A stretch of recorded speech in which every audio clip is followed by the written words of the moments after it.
Sarah Viper Chen sat alone in the corner of the dingy flight simulator arcade, her fingers wrapped around a worn joystick that had seen better days. The place smelled of stale pizza and energy drinks, and the flickering neon lights cast strange shadows across the rows of outdated machines. She didn't care.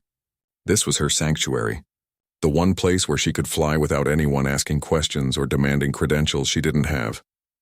The simulator screen glowed green as she initiated another run through the canyon course. Her hands moved with practiced precision, guiding the virtual aircraft through impossibly tight spaces between rocky outcrops.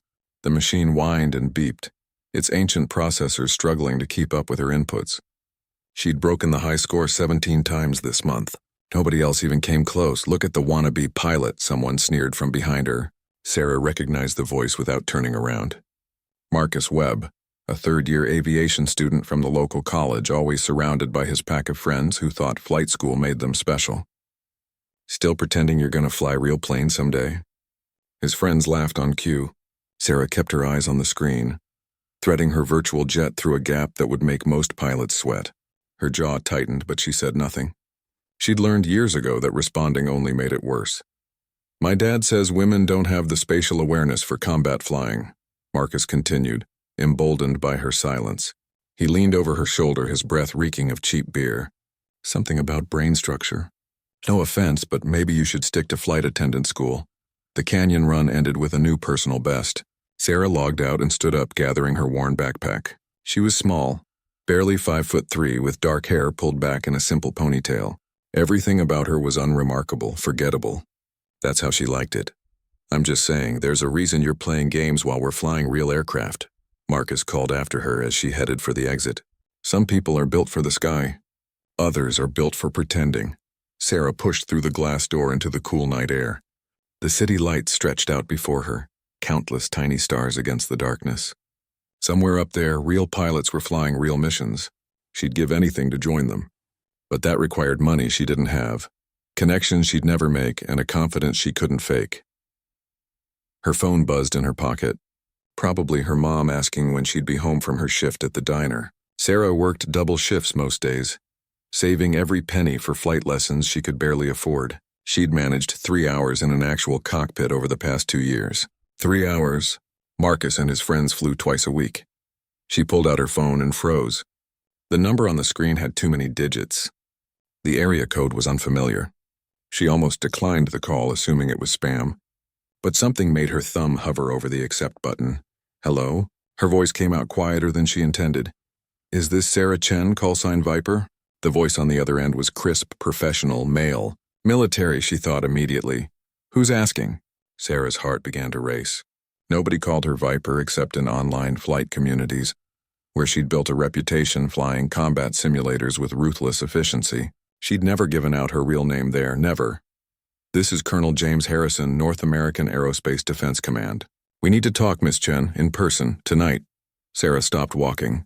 The street around her suddenly felt too quiet, too empty. Is this some kind of joke? Did Marcus put you up to this? "I assure you this is not a joke." The colonel's voice carried an edge of urgency. "We've been monitoring your flight patterns for 6 months. Your simulator performance, your online combat scores, your tactical decision-making. We need someone with your specific skill set, and we need them immediately." "Monitoring? That's not legal." "I haven't done anything wrong."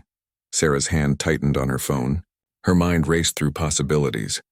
Was she in trouble? Had she accidentally broken some law she didn't know about?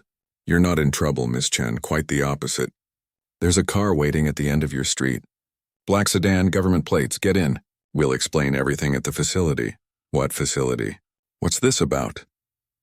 Sarah's voice rose slightly. A few pedestrians glanced her way as they passed. She lowered her voice. "I'm not getting in some random car because a stranger called me. 47 seconds in the Razor Canyon run. You set that record 3 hours ago." The colonel's voice was matter-of-fact. The previous record was 52 seconds, held by a fighter pilot with 8 years of experience. You did it on a machine that was already outdated when it was installed. You threaded a gap that the simulator's own programming said was impossible. The machine actually glitched trying to process your maneuver. Sarah's breath caught. She'd noticed the screen flicker during that run, thought she'd imagined it. "We've been watching you in real time, Miss Chen. We've analyzed thousands of your flights. Your reaction time is in the 99th percentile. Your spatial reasoning exceeds that of our top test pilots. But more importantly, you see patterns others miss. You solve problems before they fully develop. That's not something we can teach. That's something you're born with. Even if that's true, I'm not a real pilot. I've got 3 hours of flight time. 3. I can't even afford lessons anymore. Sarah hated how desperate she sounded, but the words spilled out anyway. Whatever you think I can do, you're wrong. I'm nobody. We're not interested in what you've been allowed to do, Miss Chen. We're interested in what you're capable of. And right now you're capable of saving millions of lives. But only if you get in that car. The colonel paused. I know you see it. The black sedan, 50 yards ahead. Government plates Papa Golf 737. Sarah looked up. There it was, exactly as he described. The windows were tinted, but she could see the outline of a driver behind the wheel. The license plate matched. What happens if I say no? She asked quietly. Then we find someone else. Someone not as good. Someone who might not see the solution when we need it most. And tomorrow morning, you go back to your simulator arcade and your diner job and you spend the rest of your life wondering what if. The colonel's voice softened slightly. I've been in this business 30 years, Miss Chen. I've trained thousands of pilots. And I'm telling you right now, I've never seen anyone with your instincts. Not once, so yes, you can say no. But I really hope you don't. Sarah's feet were already moving before her brain caught up. She approached the sedan, her phone still pressed to her ear. The back door clicked open as she reached for the handle. I'm getting in the car, she said. But if this is some kind of trafficking thing, I know Brazilian jiu-jitsu and my phone is tracking my location. She heard the colonel chuckle softly. Noted, Miss Chen, welcome to NORAD. The door closed behind her with a heavy final sound. The driver nodded once in the rearview mirror and pulled smoothly into traffic. Sarah watched the familiar streets slide past the window, each block taking her further from the life she knew. Her phone buzzed again. This time it was a text from her mom. The message asked if she'd be home for dinner. Sarah stared at the message for a long moment, then typed back a simple reply. Something came up at work. Don't wait up, it wasn't exactly a lie. The facility looked nothing like Sarah expected. After 90 minutes of driving through increasingly remote roads, she'd imagined some kind of obvious military installation with fences and guard towers. Instead, the sedan descended into what appeared to be an abandoned mining complex carved into the side of a mountain. The entrance looked like a forgotten relic from the last century, complete with rusted warning signs and collapsed structures. Then the driver pressed something on the dashboard, and everything changed. Massive blast doors materialized from what had seemed like solid rock. They opened silently, revealing a tunnel lit by blue-white LEDs that hurt her eyes. The sedan rolled forward, and Sarah heard the doors seal shut behind them with a sound like thunder trapped underground. Welcome to Site 17, the driver said, his first words since she'd gotten in the car. Please keep your hands visible and follow all instructions. You're about to enter a secure area. The tunnel stretched for what felt like miles, sloping gradually downward. Sarah watched display panels flicker past, showing incomprehensible data streams and diagnostic readouts.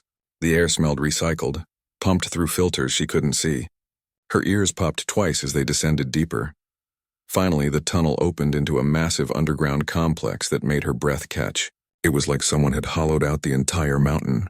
The space stretched upward for dozens of stories, lined with catwalks and observation platforms. Enormous screens covered entire walls, displaying satellite feeds, radar data, and information Sarah couldn't begin to interpret. Hundreds of people moved through the facility with practiced efficiency, most wearing military uniforms she recognized, others in civilian clothes with security badges. But what dominated the center of the facility made Sarah's hands shake. Aircraft. Real aircraft. Not old trainers or decommissioned relics, but cutting-edge fighters that didn't match anything she'd seen in public databases. They hung suspended in maintenance cradles, their sleek forms looking more like sculptures than machines. The designs were wrong, she thought. Too smooth, too angular in places that should be curved. They looked fast even standing still. Those aren't in any reference manual I've ever seen, Sarah whispered. That's because officially, they don't exist. Colonel Harrison emerged from a doorway she hadn't noticed.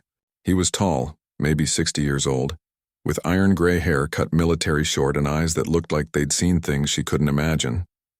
He wore a flight suit with patches that had been deliberately removed, leaving faint outlines where insignia should be. "Miss Chen, thank you for coming. You didn't exactly give me much choice." Sarah climbed out of the sedan, trying not to stare at everything at once. "What is this place?" "This is where we handle problems the public doesn't know exist." The colonel started walking, and Sarah hurried to keep pace. "Come with me. There's something you need to see." They took an elevator that descended even deeper. Sarah's ears popped again. The colonel swiped a badge through 3 separate readers before the doors opened onto a corridor lined with frosted glass offices. Each office was occupied by people studying screens or having urgent, whispered conversations. The colonel led her to a conference room at the end of the hall. Inside, 3 people were already waiting. A woman in her 40s wearing a civilian suit with a NASA badge, a younger man in an Air Force uniform with captain's bars, and someone in what Sarah recognized as an astronaut's flight suit, though the patches had also been removed. "Gentlemen, Dr. Ramirez, this is Sarah Chen," Colonel Harrison said. "Viper, meet the team that's been studying your performance. Dr. Elena Ramirez, Xenotechnology Specialist, Captain David Park, Tactical Operations, and Commander Lisa Zhang, our lead test pilot for the Mercury program." Sarah nodded to each of them, feeling completely out of her depth. "Xenotechnology?" she repeated carefully. "Alien technology," Dr. Ramirez said bluntly. "Might as well be direct about it. You're going to find out anyway." She gestured to a chair. "Sit down, Miss Chen, this is going to take some explaining." Sarah sat. Her legs felt weak anyway. "Aliens," she said flatly. "You brought me here to talk about aliens. We brought you here because we need a pilot, and you're the best candidate we've found in 5 years of searching." Commander Zhang leaned forward. She was maybe 35, with sharp features and hands that showed calluses from years of handling flight controls. "I've reviewed your simulator data. Every flight you've logged for the past 6 months. You fly like you already know what's coming, like you can feel the aircraft before you touch the controls." "Those are games," Sarah protested. "Simplified physics. Forgiving engines. Nothing like real flying. Actually, they're more like real flying than you know." Captain Park tapped a tablet, and one of the conference room walls lit up with Sarah's canyon run from earlier that evening. "We've been using civilian flight simulators as a screening tool for 3 years. We embed quantum processors in specific machines in specific locations. The simulators look old and cheap, but they're running our software. Advanced physics. Real aerodynamics. Actual combat scenarios disguised as games." Sarah watched herself thread through the canyon, seeing it from an outside perspective for the first time. "That's why the machine glitched. I was pushing beyond what your simulation could handle." "Exactly." The colonel pulled up a chair across from her. "Miss Chen, 17 days ago we detected an object entering Earth's atmosphere. It wasn't a meteor. It wasn't space debris. It was controlled, deliberate, and it was decelerating in ways that violate everything we understand about physics." Dr. Ramirez pulled up another display. This one showed a grainy image of something moving against a star field. The object was hard to focus on, like it didn't want to be seen clearly. But Sarah could make out a shape that reminded her of a manta ray, crossed with a fighter jet, organic and mechanical at the same time. It landed in the Pacific Ocean, approximately 900 miles west of California. "We recovered it 4 days ago." The doctor's voice was steady, but Sarah could hear the underlying tension. "It's a scout vessel. Unmanned, we think. Or maybe the pilot didn't survive the landing. We're still analyzing it." "And you want me to what exactly?" "Study it." Sarah couldn't take her eyes off the image. "We want you to fly it," Commander Zhang said simply. "Or more accurately, we want you to interface with it. The vessel doesn't have traditional controls. No joystick, no throttle, no instruments we recognize. Instead, it has a pilot integration system that links directly with the user's nervous system. Thought-based control." Sarah finally looked away from the screen. "That sounds incredibly dangerous." "It is," the colonel admitted. "We've tried 11 pilots so far. All experienced. All volunteers. The best we had. Each one managed to establish a connection with the vessel's systems. But none of them could handle it. The interface is too fast, too responsive. It reads intentions before you fully form them. The vessel anticipates what you want before you want it. Every pilot we tried either panicked or couldn't process the information stream quickly enough. The last pilot had a seizure," Captain Park added quietly. "He survived, but we had to pull him out after 40 seconds. His brain couldn't handle the processing load." Sarah felt her mouth go dry. And you think I can? Your brain works differently, Dr. Ramirez said. She pulled up a series of brain scans Sarah didn't remember taking. Then she realized they must have been captured during her simulator runs, probably by sensors she never knew existed. See these activity patterns? When you fly, your prefrontal cortex and your visual processing centers light up in ways we rarely see. You're not thinking about flying in the traditional sense. You're visualizing it, living it. Your brain treats the simulation as real sensory input and responds accordingly. That's why you're so good at pattern recognition, Commander Zhang explained. You don't analyze threats one at a time. You see them all at once, holistically. Your subconscious mind processes the entire tactical situation before your conscious mind even registers there's a problem. Then you act on instinct that's actually based on complex calculation happening below your awareness. Sarah shook her head slowly. Even if that's true, I've never flown anything real. 3 hours doesn't make me a pilot. Traditional flying experience might actually be a disadvantage here, the colonel said. The pilots who failed? They tried to fly the alien vessel like an aircraft. They looked for familiar references, tried to impose human control schemes on alien technology. They couldn't let go of their training. You don't have that training to let go of. So you want me to risk brain damage flying an alien spacecraft because I'm good at video games and I'm too poor to afford real flight school? Sarah heard the bitterness in her own voice. That's what this is? No, the colonel's voice was firm. We want you because we've run out of time and out of options. That scout vessel? It's been transmitting. We can't decode the signal, can't even block it. But it's calling home.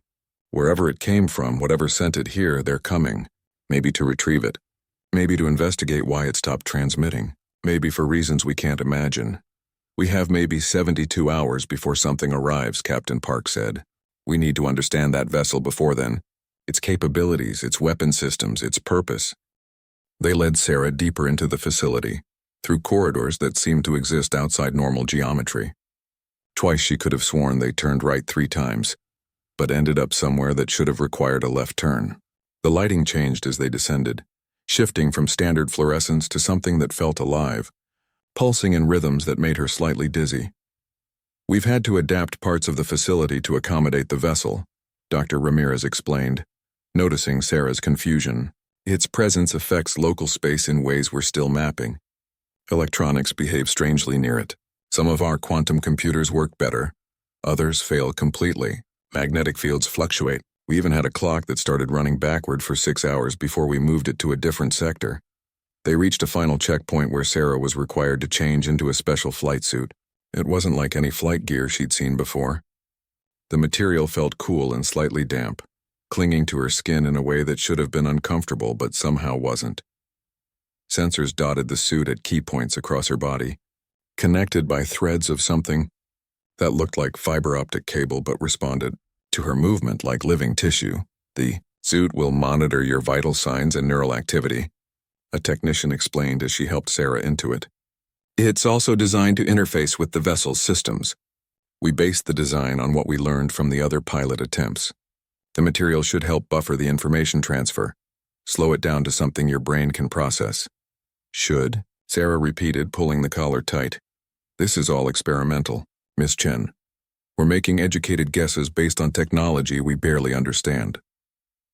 The technician's honesty was somehow more reassuring than false confidence would have been, but the previous pilots all said the suit helped. Right up until it wasn't enough. Dr. Ramirez handed Sarah a small device that looked like a combination of a mouth guard and a medical sensor. Bite down on this if things get overwhelming. It'll trigger an emergency disconnect. We'll have you out of the link in under 3 seconds. Sarah tucked the device into a pocket on the suit's sleeve. 3 seconds is a long time if your brain is frying. Yes, the doctor agreed quietly. It is. They entered an elevator that descended for what felt like 5 minutes. When the doors opened, Sarah stepped into a space that made her breath catch for the second time that night. The chamber was enormous, spherical, with the alien vessel suspended at its center by force fields she could see shimmering in the air. The walls were lined with observation stations where dozens of personnel monitored countless screens and instruments. But the vessel itself commanded all attention.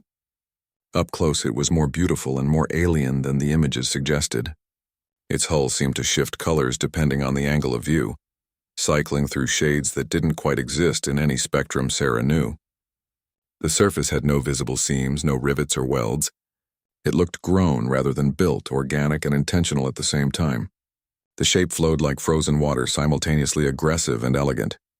23 meters long, 8 meters at its widest point, Captain Park said, approaching to stand beside her. Mass fluctuates between 800 and 8,000 kilograms depending on factors we haven't identified. It violates conservation of mass, among other laws of physics. Sarah walked closer, drawn by something she couldn't name. The vessel seemed to notice her attention. The colors across its hull shifted subtly, pulling toward deep purples and electric blues. Is it alive? We don't know, Commander Zhang admitted. It doesn't match any definition of life we have. No metabolism we can detect, no cellular structure, no DNA. But it responds to stimuli. It reacts to the presence of potential pilots. And when someone links with it, it becomes something more than machine. The pilots all reported feeling like the vessel was aware. Not intelligent exactly, but present, attentive. Comforting, Sarah muttered. She could feel her heart racing now. This was real. This was actually happening. In a few minutes, she would be inside that thing, linking her mind to technology that had crossed space to reach Earth. Walk me through the process. Dr. Ramirez gestured to a platform that extended toward the vessel's underside. You'll enter through a hatch that opened when we recovered it. Inside there's a chamber that we're calling the pilot cradle. It's roughly cockpit-sized, though the proportions are wrong for human anatomy. You'll need to position yourself in the center. The vessel will do the rest. The interface activates on its own once it detects a viable pilot, Captain Park added. You'll feel tendrils, for lack of a better word, extending from the walls. They'll make contact with your suit at specific points corresponding to your major nerve clusters: spine, base of skull, wrists, temples. The suit will buffer the connection, but you'll still feel it. Every pilot described it as intense. How intense? Sarah asked. One compared it to touching a live wire. Another said it was like being hit by lightning while drowning. The most positive description we got was that it felt like being suddenly aware of a sense you never knew you had. Commander Zhang's expression was sympathetic. There's no way to prepare you for what you're about to experience. The best advice I can give is don't fight it. The pilots who panicked did worse than the ones who tried to relax into the connection. Sarah nodded slowly. Her mouth felt dry. And once I'm linked, what am I supposed to do? Try to access its systems. Try to understand what you're seeing, feeling, sensing.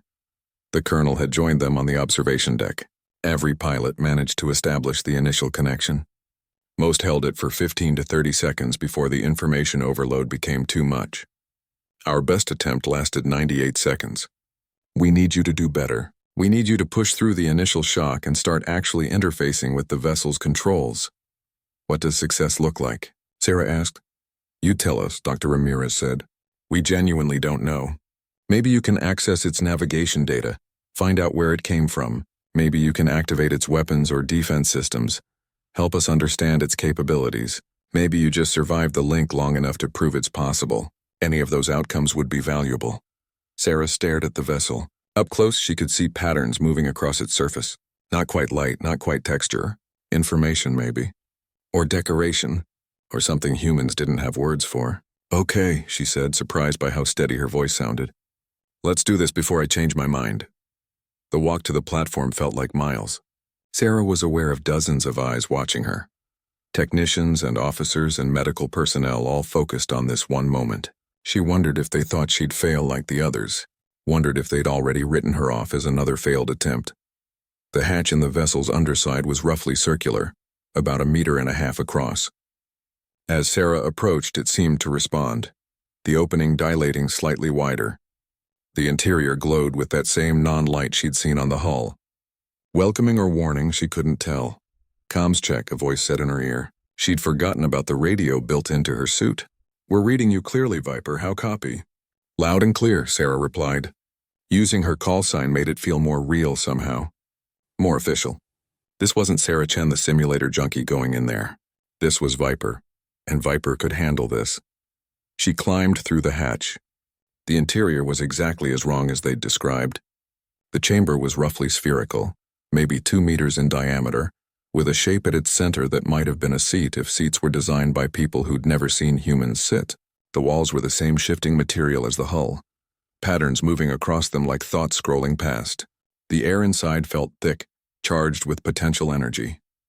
Sarah positioned herself as best she could in the central cradle.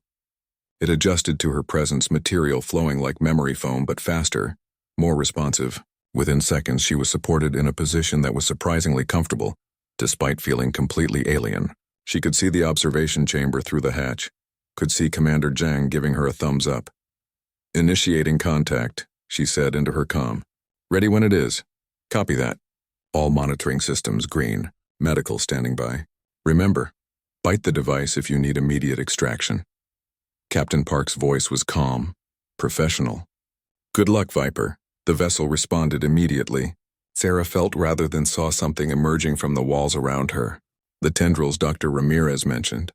They looked like liquid metal crossed with living tissue, reaching for her with clear purpose. The first one touched the base of her skull. The world exploded into sensation.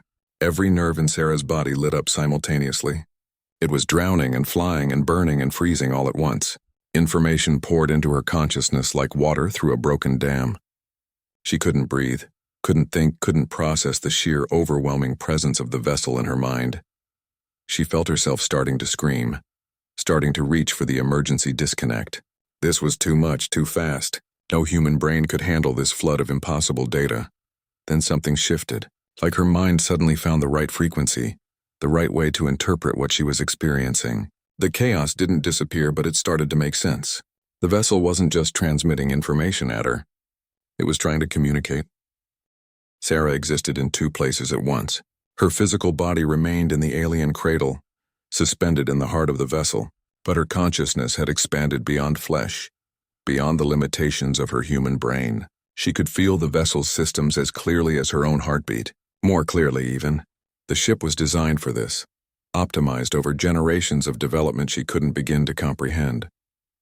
And now, linked to her nervous system, it was showing her everything. Data flooded her awareness.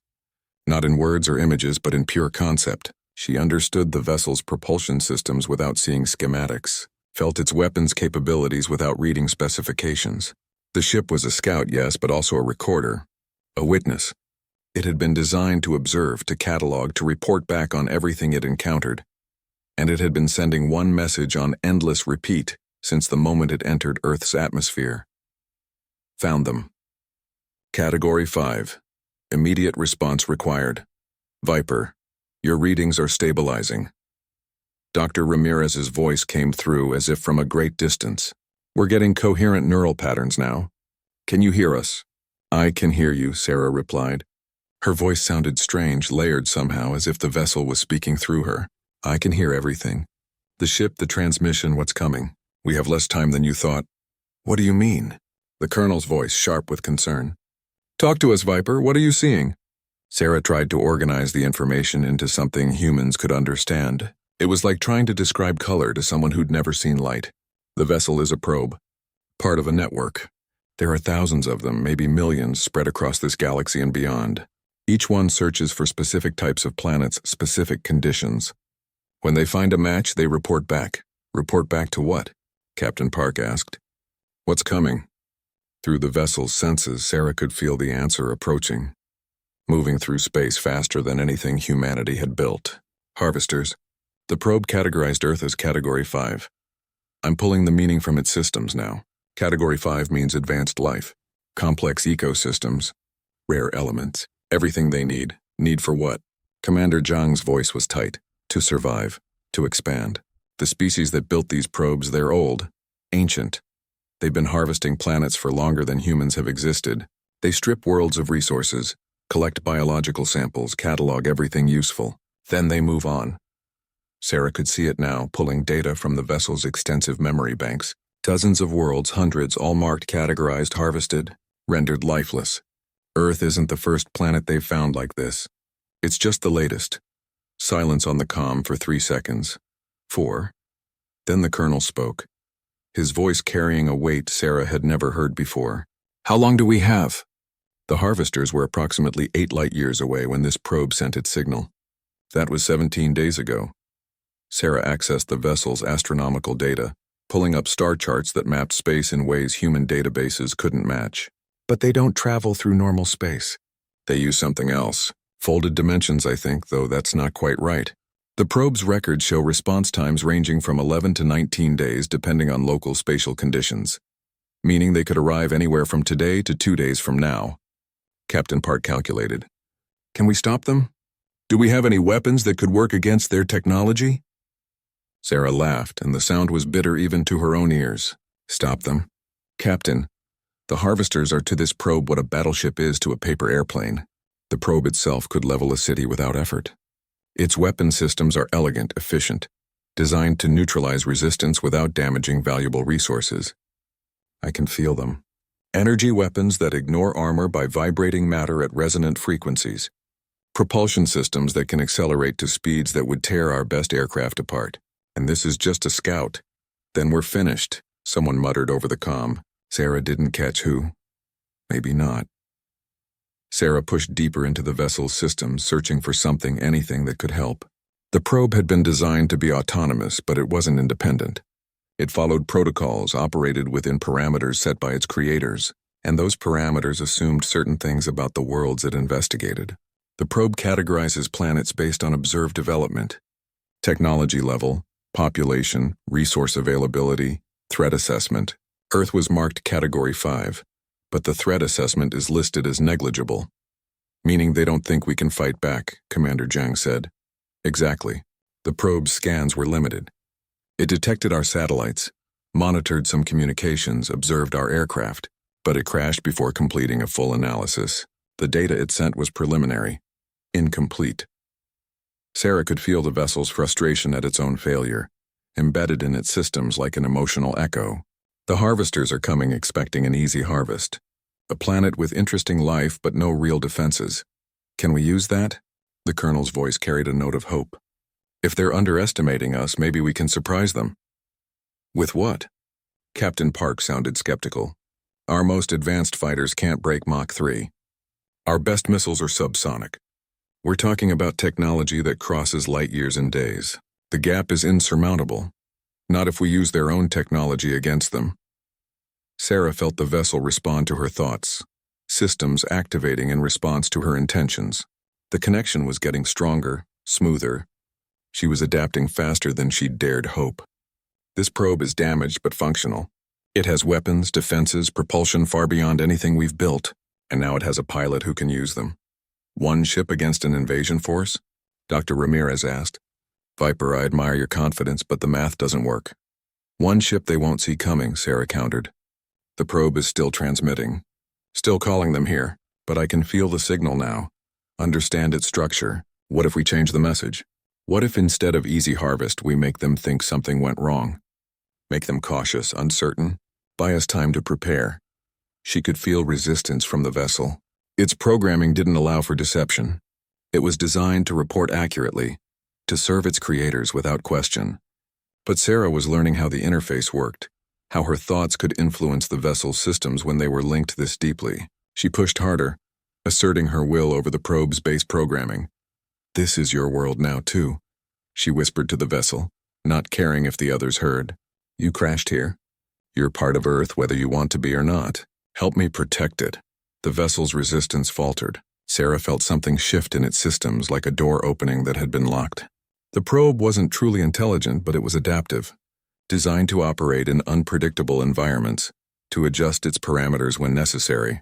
And right now, bonded to a human pilot who was flooding it with determination and desperation and fierce protective instinct, it was adjusting. The transmission changed. Sarah didn't consciously know what she was doing, but the vessel understood her intent. The signal that had been calling the harvesters shifted subtly. Still broadcasting, still reaching across space, but now carrying different information. The probe was reporting complications, unexpected resistance, unknown variables. Request for additional reconnaissance before proceeding. What did you just do? Captain Park's voice was sharp. All our monitoring equipment just lit up. The signal pattern changed. I'm buying us time, Sarah said. Her body was starting to ache now. The connection was taking a physical toll, even through the buffering suit. She could feel sweat running down her face, taste copper in her mouth. The harvesters will still come, but they'll be more careful. They'll send scouts ahead, maybe. Try to gather more information. Every hour of delay is another hour for us to prepare. Prepare how? Commander Zhang asked. Viper, even if you can fly that thing, you're one pilot, one ship. We need an army, a fleet, and we need them yesterday. Then we build one. Sarah pulled herself partially out of the deep connection, enough to focus on the people outside. Through the vessel's sensors, she could see them clustered around monitoring stations, could feel their doubt and fear and desperate hope. This probe has complete technical specifications in its memory. Every system, every component, every principle of operation, it was designed to be self-sufficient, to repair itself using available materials. That means it knows how to build its own technology from scratch. The implications hung in the air for a moment before the colonel grasped them. You're saying we can reverse engineer alien technology in less than 2 days. I'm saying I can give you the blueprints right now. I'm linked to every data system in this vessel. I can see what it sees, know what it knows. Get me engineers, scientists, anyone who can translate this into something we can manufacture. We won't be able to replicate everything. Some of these materials don't exist on Earth. Some of these processes require equipment we don't have. But the weapon systems, the basic propulsion concepts, we can adapt those. Even if we could build the weapons, we don't have time to build new aircraft to mount them on. Captain Park objected. Our existing frames can't handle those stress loads. Then we modify what we have. 28 hours had passed since Sarah first linked with the vessel. She'd existed in that connection for every minute. Her consciousness split between her failing body and the alien ship's vast knowledge. Medical personnel had set up IVs to keep her hydrated and fed. Stimulants kept her brain functioning past the point where exhaustion should have shut her down. But it was her own stubborn determination that kept the link active when every instinct screamed at her to disconnect and rest. The facility had transformed into organized chaos. Every available engineer, programmer, and scientist had been pulled from other projects. They worked in rotating shifts, 18 hours on, 6 hours off, translating the technical data Sarah channeled from the probe into designs humanity could actually build. The main hangar had become a manufacturing floor where teams fabricated components using a combination of human technology and materials harvested from the vessel's non-critical systems. Sarah watched it all through the probe's sensors, which gave her a perspective unlike anything human eyes could achieve. She could see in spectrums that didn't have names, detect energy patterns humans had never classified. Right now, she was observing 6 different work sites simultaneously, her consciousness distributed across multiple viewpoints without losing coherence. In Bay 3, engineers were mounting a weapon system to an experimental fighter frame. The weapon used principles Sarah still didn't fully understand. Something about manipulating quantum states to create directed energy bursts. But she'd translated the core concepts and human ingenuity had done the rest. The device wouldn't be as powerful as the probe's original weapons, but it would hit harder than anything Earth had fielded before.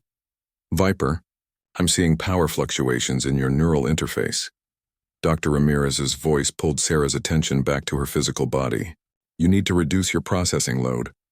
Your brain is running at 93% capacity. That's not sustainable.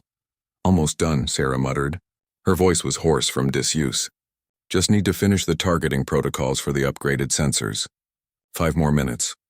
You said that an hour ago. The doctor moved into Sarah's limited field of vision. Concern etched across her face. I'm not asking anymore. I'm ordering. Reduce your connection depth or I'll force a disconnect. Your value to this operation drops to 0 if you have a brain hemorrhage. Sarah wanted to argue, but her body chose that moment to remind her it had limits.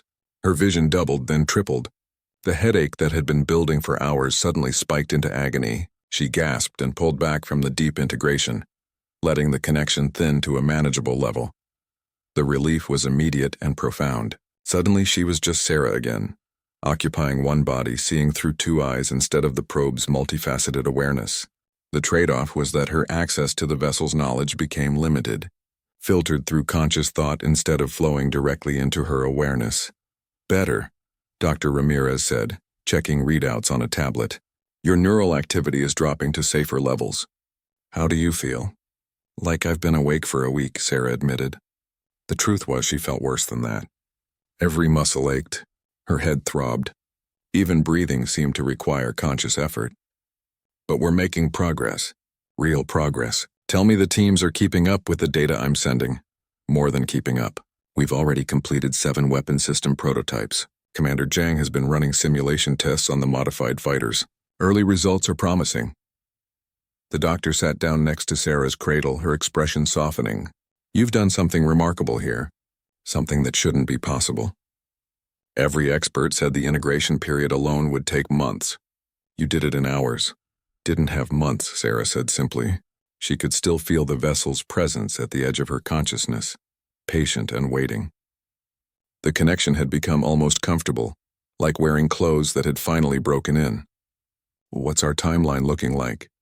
Based on the modified signal you sent, we estimate the harvesters will arrive in roughly 18 hours. Could be sooner, could be slightly later. We'll know for certain when our deep space sensors pick them up. Dr. Ramirez pulled up a display showing the current operational status. We've managed to upgrade 12 fighters to what we're calling Mark I standard. Enhanced weapons, reinforced frames, improved sensors. It's not much, but it's 12 times more than we had 2 days ago. 12 fighters against a harvesting fleet. Sarah laughed weakly. Those are terrible odds. Yes, but we're not planning to win. We're planning to survive long enough to make them reconsider. Colonel Harrison entered the chamber, looking as exhausted as Sarah felt. Our best-case scenario is that we damage enough of their forces to make Earth seem like more trouble than it's worth. Make them decide to come back later with better preparation. Every year of delay is another year for us to advance, to build more ships, to prepare proper defenses. You're assuming they think like humans, Sarah said, that they'll cut their losses and retreat. But I've seen the probe's records, Colonel. The harvesters don't give up. They adapt. If we hit them hard enough to make them cautious, they'll just bring overwhelming force the next time. We won't get a second chance. The colonel was quiet for a moment, then nodded slowly. Then we need to make the first chance count. What do you need from us? Get me out of this cradle, Sarah said. I need to fly. Absolutely not. Dr. Ramirez stood up, alarm clear on her face. Your body needs rest. Your neural pathways need time to recover from the strain. If you try to pilot this vessel in your current state, you'll likely suffer permanent neurological damage. And if I don't fly, everyone on Earth might suffer permanent death. Sarah met the doctor's eyes. I can feel the vessel, Doctor. It's not just a ship anymore. It's bonded to me. It knows my thoughts, my instincts, my intentions. No other pilot can interface with it now. I've claimed it, and it's claimed me. That connection goes both ways. She's right, Captain Park said, entering the chamber behind the colonel. We tried linking Commander Zhang to the probe an hour ago, while Viper was in reduced connection mode. The vessel rejected the interface completely. It's imprinted on her somehow. She's the only one who can fly it. Sarah tried to sit up, managed to raise herself a few inches before the IVs and sensor cables stopped her progress. Then disconnect all this medical equipment and help me stand. We're out of time for caution. The harvesters are coming, and I'm the only weapon we have that might actually match their technology. If you burn out, we lose everything, the colonel said. But Sarah could hear the resignation in his voice. He knew she was right. Knew they were out of options. If I don't try, we lose anyway. Sarah looked around at the faces watching her. These people had put their faith in a simulator junkie from a cheap arcade. Had bet the world on her ability to do the impossible. She couldn't let them down now. I didn't come this far to quit before the real fight starts. Dr. Ramirez looked at Colonel Harrison. Some unspoken communication passed between them. Finally, the doctor sighed and began disconnecting Sarah's monitoring equipment. I'm putting my medical license at risk for this. You understand that? I understand that medical licenses won't matter if the harvesters strip Earth clean, Sarah replied. She felt the IVs slide out of her arms, felt the weight of the sensor cables fall away. Her body felt impossibly heavy, like she was wearing lead clothing. But she forced herself to sit up, then to stand. Her legs almost gave out immediately. Captain Park caught her, steadied her until her muscles remembered how to function. The suit's sensors helped, providing subtle support and stabilization. After a moment, Sarah could stand on her own. The other pilots are already in their upgraded fighters, Commander Zhang said, appearing in the doorway. She was wearing a flight suit identical to Sarah's, modified with the alien technology. We've been running drills for the past 6 hours. Everyone knows their roles. We're as ready as we're going to be. Sarah took a step toward the vessel, then another. Each movement was an effort, but she kept going. The probe seemed to sense her approach. Its colors shifted toward welcoming blues and greens, patterns rippling across its hull like excitement. She could feel it calling to her, eager to fly properly, to show her what it could really do. "What's the plan?" Sarah asked, reaching the hatch. "Once the harvesters arrive, what's our tactical approach?" "Fast and aggressive," the colonel said. "You'll launch first? Engage their scouts before they can report detailed information back to the main fleet. The upgraded fighters will provide support, draw fire, create opportunities. We're not trying to destroy everything. We're trying to create chaos, make them uncertain, hit them in ways they don't expect from a pre-spaceflight civilization." Sarah nodded, climbing into the vessel's interior.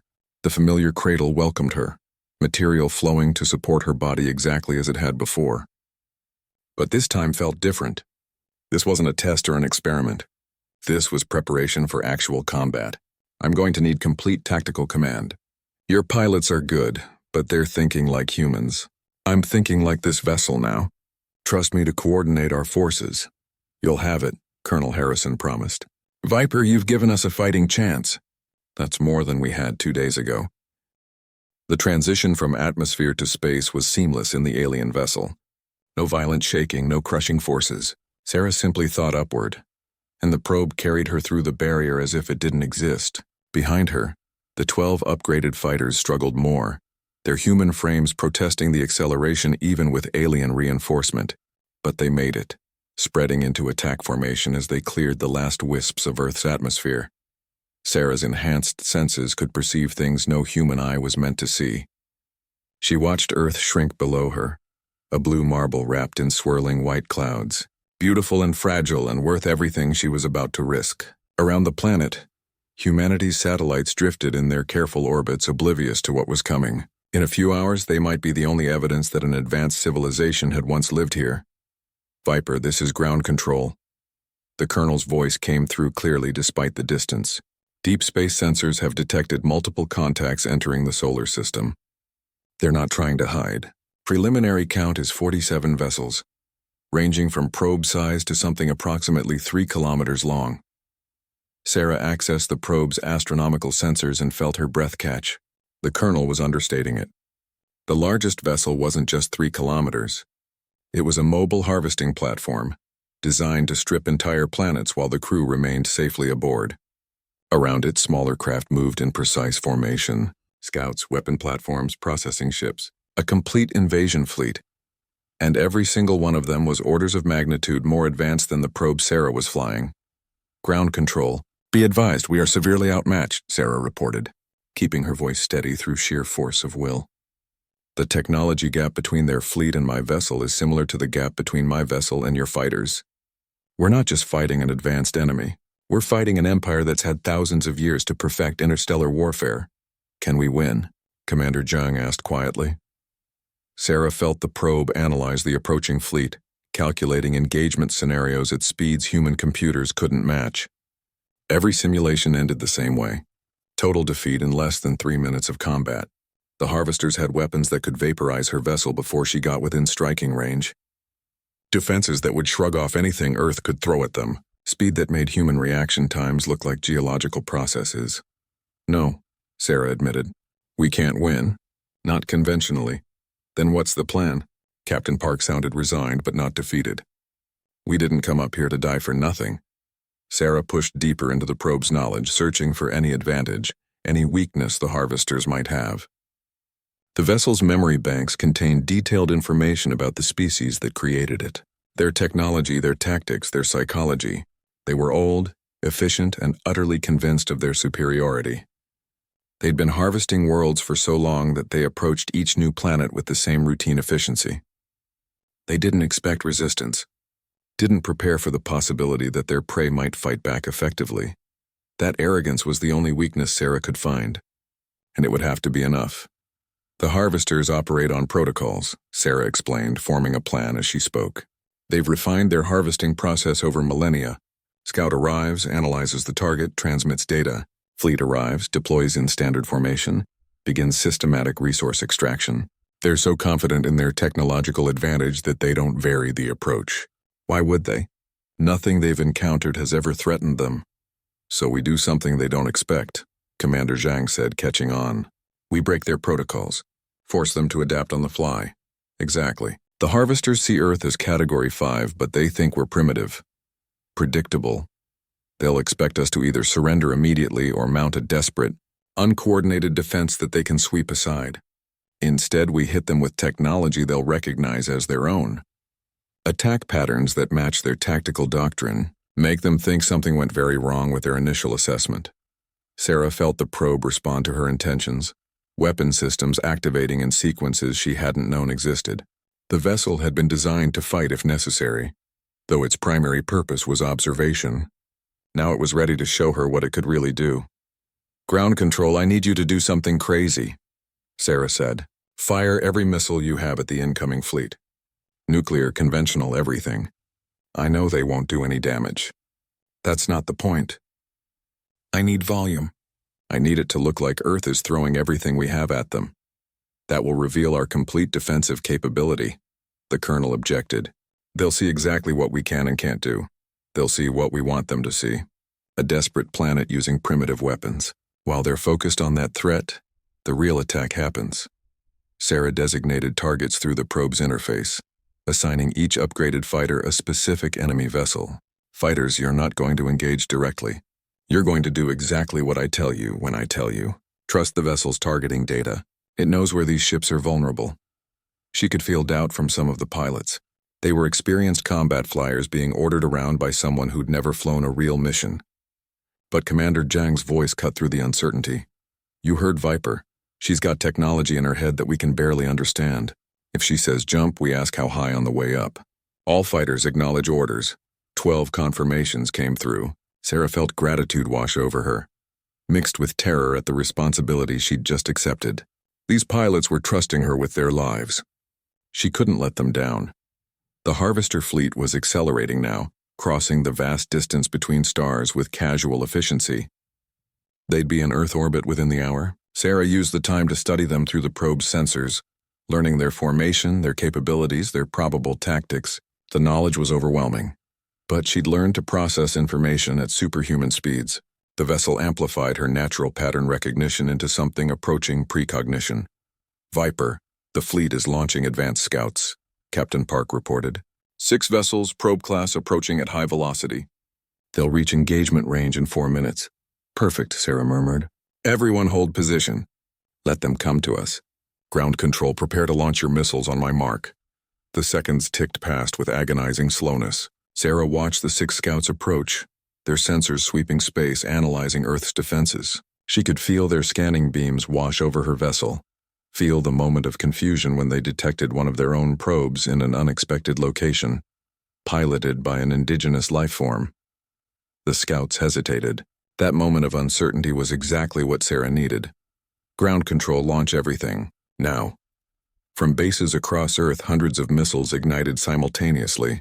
They streaked upward through the atmosphere, primitive but numerous, filling the space between Earth and the approaching harvesters with deadly intent. The missiles wouldn't reach the main fleet, Sarah knew. But the scouts were closer, moving faster, and their defensive protocols had to engage. The 6 enemy probes broke formation, their weapons systems activating to intercept the missile swarm. Energy beams lanced through space, detonating dozens of warheads. Nuclear fireballs bloomed silently in the void. It was beautiful and terrible.